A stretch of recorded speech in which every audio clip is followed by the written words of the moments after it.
अब मैं द्वितीय वर्ष के बीए सेकंड ईयर के जो द्वितीय वर्ष के छात्रा हैं इनके लिए शिक्षा शास्त्र में पार्ट 2 में बताने जा रहा हूँ कि ऑब्जेक्टिव क्वेश्चंस हैं ये सब। और ये ऑब्जेक्टिव पेपर के लिए तैयार रहना। 17 जून को ऑब्जेक्टिव पेपर होगा, 16 को डिटेल है। तो शिक्षा सभी प्रकार के अनुभवों का कुल योग है, तो जिसे मनुष्य अपने जीवन काल में प्राप्त करता है और जिसके द्वारा वह जो कुछ है उसका निर्माण करता है। ये लिखा किसमें है? तो बैन टॉक।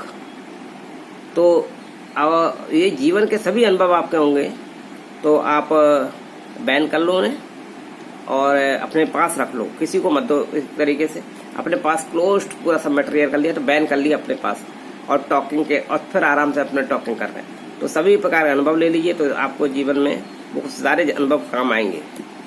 इसका आंसर बैन टॉक होगा। समझ शिक्षा का प्रारंभ उस समय होता है जब व्यक्ति प्रजाति की सामाजिक चेतना में भाग लेता है।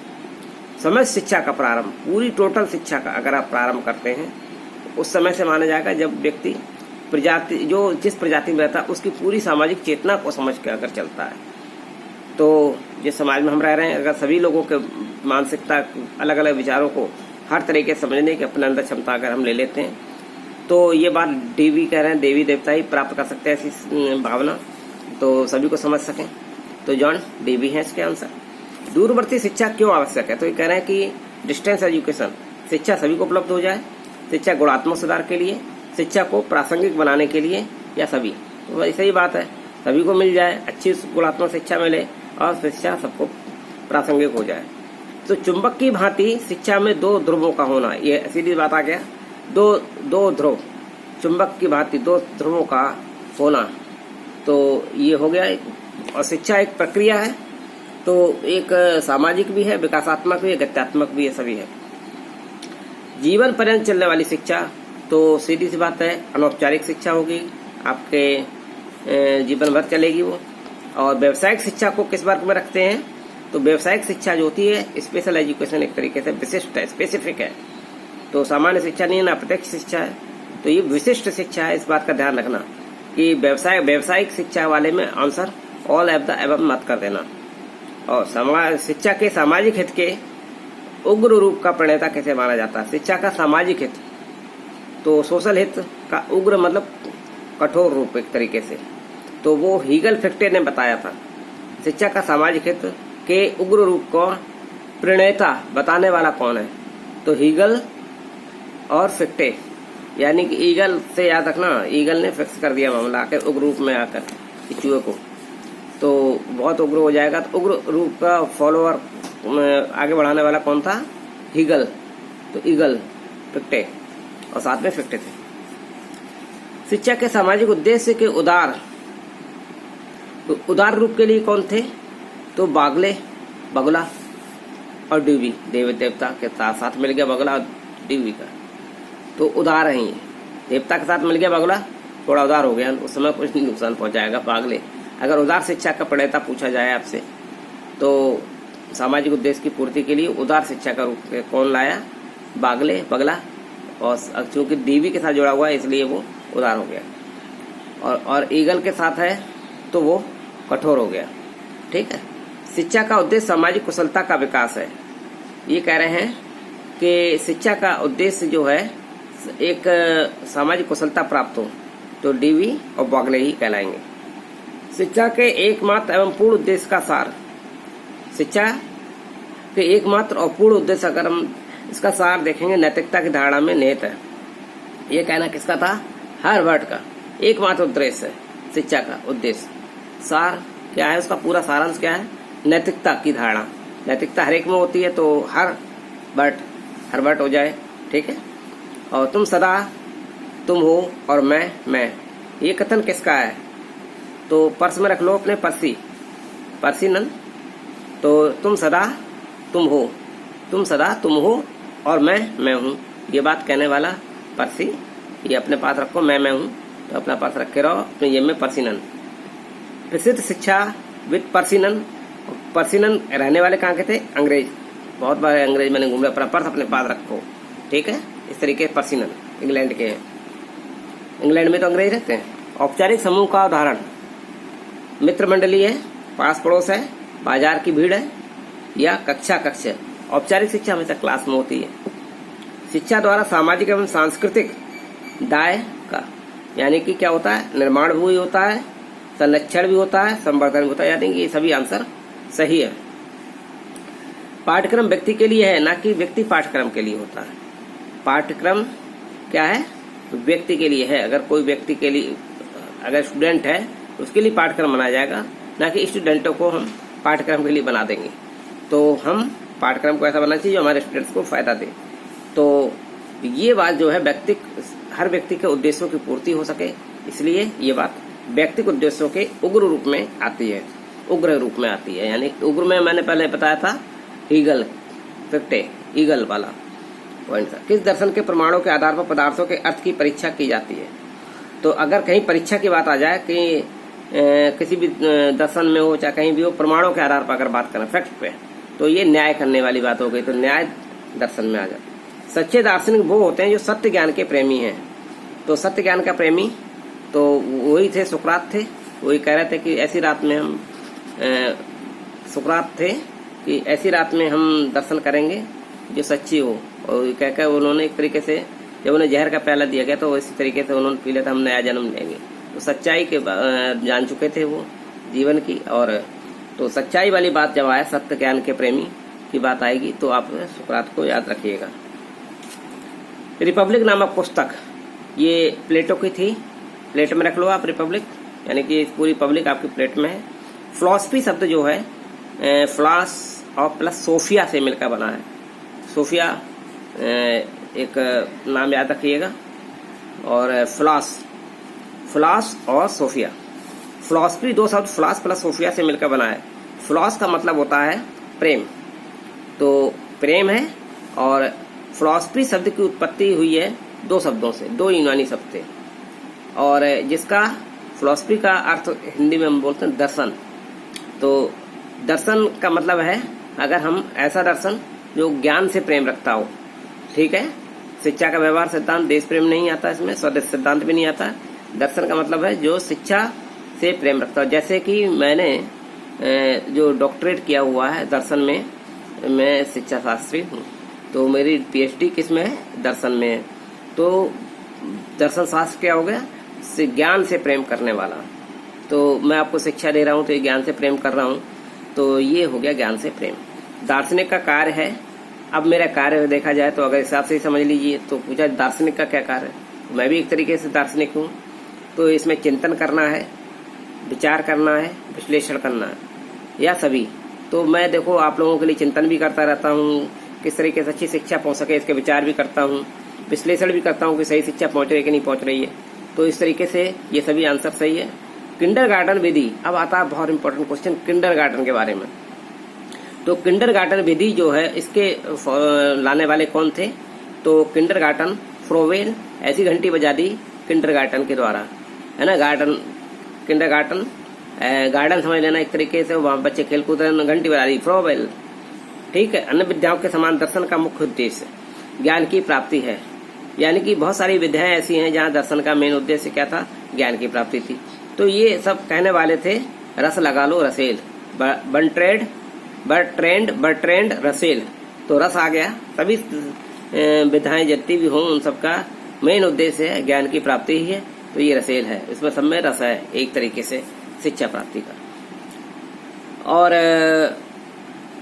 दर्शन एक व्यवस्थित विचार द्वारा विश्व और मनुष्य की प्रकृति के विषय में ज्ञान प्राप्त करने का निरंतर प्रयास है। तो ये सेल्स ने कहा, R.W. सेल्स ने कहा है। तो ये कोई ज्यादा खास इंपॉर्टेंट क्वेश्चन नहीं था। प्रथमतः दर्शन सभी वस्तुओं का विज्ञान है, ये इंपॉर्टेंट हो सकता है, शॉर्ट क्वेश्चन है एक तरीके से।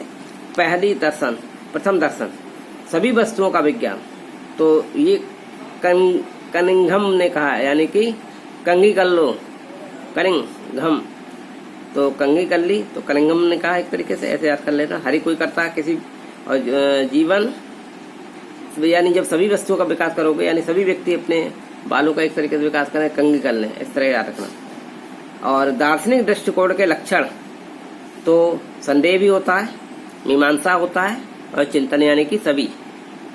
और दर्शन की सहायता के बिना शिक्षा का कभी उद्देश्य पूर्ण स्पष्ट नहीं कर सकते हो। तो ये कहने वाले थे फिक्टे। तो कोई भी फैक्टर जो होते हैं वो तभी क्लियर होते हैं जब आप उसके जो दर्शन को प्रयोग करें साथ में। ठीक है, तो किसके द्वारा जीवन और शिक्षा दोनों के लिए दर्शन परम आवश्यक है? किसने कहा? रस्क लिया। तो रस्क ने कहा शिक्षा और जीवन अगर दोनों चीजें अगर देखनी है, शिक्षा को भी देखना है और जीवन को भी देखना है, तो बगैर दर्शन के आप देख नहीं सकते हो। तो ये कहने वाले कौन है? ये भी रस्क है। ठीक है, और डीवी के अनुसार दर्शन किन साध्यों का निर्धारित करने की विधि है? तो शिक्षा के। ठीक है, किन साध्यों को? शिक्षा के। आदर्शवाद के अब हम आदर्शवाद पे पहुंचते हैं। तो आदर्शवाद के अनुसार शिक्षा का उद्देश्य क्या है? ये जीवन के सभी शाश्वत मूल्यों को प्राप्त करना होता है। आदर्शवादी क्या कहता है? जीवन में जो भी मूल्य हो उन सबको आप प्राप्त कीजिए। ठीक है, और पाठ्यक्रम को ठीक प्रकार से निश्चित करने के लिए दार्शनिकों की आवश्यकता होती है। तो ये कहने वाले बोर्ड हैं, और भाई बोर्ड ही होगा जो सबके लिए आपके लिए पाठ्यक्रम को ठीक प्रकार से कह के दार्शनिक ले आओ, तो बगैर दार्शनिकों का नहीं होगा। और रास के अनुसार शैक्षिक उद्देश्य और विधियां, रॉस कह रहे हैं कि इनके अनुसार शैक्षिक उद्देश्य और विधियां दार्शनिक सिद्धांतों के कैसे परिणाम है। तो एक ये हो गया, और इस तरीके से क्वेश्चन को ढूंढने की भी कोशिश कीजिएगा, और ये आपके लिए सर्च पॉइंट पे मैं डालता हूँ, तो ध्यान से देखना जरूर, मैं जो बात बता रहा हूँ उसको समझना। नवीन विचारों या सिद्धांतों द्वारा किसका जन्म होता है? नवीन विचारों और नए सिद्धांत, इनसे सिद्धांतों से हम किसका दर्शन कर सकते हैं, किसका पता लगा सकते हैं? सीधी बात है, नवीन दर्शन का प्राप्त कर सकते हैं। अंतिम वास्तविकता विचारों या विचारवाद में निहित है। अंतिम वास्तविकता जो किसमें निर्मित है? प्लेट में रख लो भाई, तो रियलिटी आ जाएगी आपके पास। प्लेट में जब तक कोई चीज ना आ जाए तब तक तो आपको पता ही नहीं। तो अंतिम स्थिति तभी क्लियर होती है जब आपके पास वो चीज आ जाए। तो अंतिम वास्तविकता विचार और विचारवाद में निहित है। ये किसमें है? प्लेटो के द्वारा। आदर्शवाद संसार का आधार किसमें देखता है? तो मनस में देखता है। मनस शब्द याद रखना। आदर्शवाद संसार का पूरा आधार। मन में कोई बात नहीं आई तब तो कुछ नहीं। भौतिक संसार की व्याख्या मन से ही की जा सकती है, यानी कि जो भी भौतिक संसार है इसके बारे में अगर हम व्याख्या कर रहे हैं, मन से कर रहे हैं। और व्यक्ति और संसार दोनों बुद्धि, दोनों जो चाहे बुद्धि हो, क्या कहते हैं, व्यक्ति हो स्वयं, या पूरा संसार हो, ये तो ये दोनों बुद्धि के द्वारा ही पता चलना है। बुद्धिहीन है अगर कोई बैल है, जानवर है कोई, तो उसको जानते नहीं कि क्या व्यक्ति है, कौन संसार है, क्या क्या वो दुनिया के बारे में नहीं जानते। तो हैंड में है ये बात आपके, हेंडरसन। आदर्शवाद के अनुसार ब्रह्मांड के कितने पक्ष हैं? तो ब्रह्मांड के आदर्शवाद के अनुसार केवल 2 ही पक्ष हैं। तीसरी चीज, आत्मनिष्ठ आदर्शवाद का प्रमुख समर्थक कौन था? बहुत इंपॉर्टेंट क्वेश्चन चल रहे हैं, यहाँ से आप बहुत फोकस करिएगा, इसमें से क्वेश्चन आने की पूरी संभावना है। आत्मनिष्ठ आदर्शवाद का प्रमुख समर्थक कौन था? बिशप, तो यानी कि बिशप बर्कले। ये बिशप लोग जो होते हैं, पादरी टाइप के जो लोग होते हैं, वही आपको बताएंगे कि आत्मनिष्ठ अपने से संबंधित आदर्शवाद। समस्त सत्ता आत्मा की है, ये कहने वाले फैक्ट है। इस बात को फैक्ट है ये कि जो भी सत्ता है सब आत्मा की है। आत्मा है तो भी सब कुछ है, जब तक आत्मा नहीं तो कुछ नहीं। तो ये कह रहे हैं ये फैक्ट है, ये फैक्टे है। और कौन सा दर्शन सामाजिक सहयोग की अपेक्षा व्यक्तिगत आधार पर सबसे ज्यादा बल देता है? तो प्रकृतिवाद। प्रकृतिवाद ये कहता है कि पहले व्यक्ति को सुदृढ़ बनाओ, व्यक्ति प्रकृति के संबंध में आकर के अच्छा हो जाएगा तो सब कुछ सही हो जाएगा। तो ये सामाजिक सहयोग की जगह ये व्यक्ति के अधिकार पर ज्यादा बल देता है। तो ये प्रकृतिवाद हो गया। अंतिम सत्य भौतिकता में है, आध्यात्मिकता में नहीं। अगर भौतिकता को ये कहने वाला व्यक्ति कौन है? तो ये भी प्रकृतिवाद में ही आ रहा है कि जो व्यक्ति है मौजूद तो पहले उसे देखो। प्रकृतिवादी शिक्षा में सबसे प्रमुख स्थान प्रकृति में बालक का रखा गया है। और दूसरी चीज, कौन सा दर्शन निषेधात्मक शिक्षा पर? ये भी प्रकृति वाला है। कहता है शिक्षावाद में पहले व्यक्ति को आप तैयार कीजिए, सही कीजिए। और इसके प्रचारक प्रकृतिवाद के रूसो हैं, ध्यान रखना है आपको। प्रकृतिवादी बल देते हैं किस पर? औपचारिक शिक्षा पर, जो क्लास में शिक्षा हो रही है इस तरीके से उस पर बल देते हैं।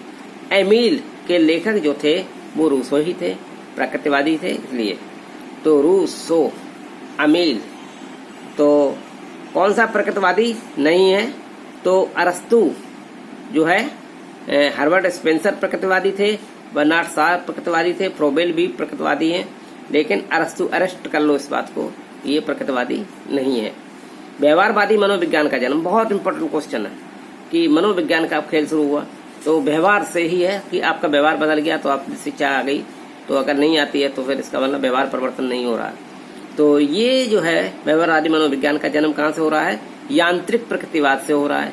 यंत्र के अनुसार प्रकृति का अनुगमन करो, ये कहने वाला कौन है? वही रूसो है। रूसो ने कहा शिक्षा के किस क्षेत्र में प्रकृतिवाद का श्रेष्ठतम योगदान है? तो शिक्षण विधियां अगर हम प्राप्त कर रहे हैं, पाठ्यक्रम में नहीं, उद्देश्य भी नहीं, अनुशासन में, अगर शिक्षण प्राप्त करने के लिए हमें सबसे पहले उसकी विधियां चाहिए। अगर विधियां हमारे पास हैं तो ये प्रकृति का सबसे श्रेष्ठ योगदान माना जाता है। बालक को दंड मत दो, उसे अपने किए का फल स्वयं भुगतने दो। तो प्रकृतिवादी है, प्रकृतिवाद कह रहे हैं कि बालक अपने प्रकृति से अपना एडजस्टमेंट स्वयं करे। रूसो की पुस्तक में 5 भाग के, कितने भाग किए गए? 5 एमिल में, और इसमें सोफी नामक एक स्त्री पात्र वो कल्पना की गई उसकी। तो उसकी शिक्षा व्यवस्था बताई गई थी पंचम पे, ठीक है। आइडियलिज्म शब्द का निर्माण, आइडियलिज्म तो आइडियोलॉजी से संबंधित है। तो ये जो है आइडिया का सेम आता है, वो समझ लो प्लस इज्म, ठीक, आइडिया प्लस इज्म, तो इज्म, तो इसका आंसर सी हो जाएगा। जगत को समझने के लिए मन सबसे ऊपर होता है, तो आदर्शवादी है। आदर्शवाद का सबसे महत्वपूर्ण योगदान शिक्षा के किस क्षेत्र में है? तो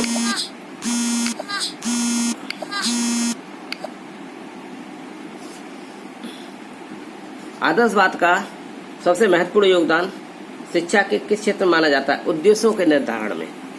और जब वस्तुएं यथार्थ के सम्मिश्रण का प्रतिमान के रूप में है, सभी वस्तुएं यथार्थ के मिश्रण है उसके अंदर या उसका प्रतिमान माना हुआ है, तो ये कौन कर रहे हैं? हर्बर्ट, हर वस्तु की बात कर रहे हैं, सभी वस्तुओं की हर्बर्ट हो गए, ठीक है।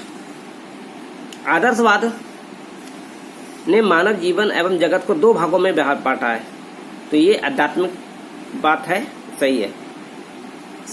शिवम सत्यम एवं सुंदरम, सत्यम शिवम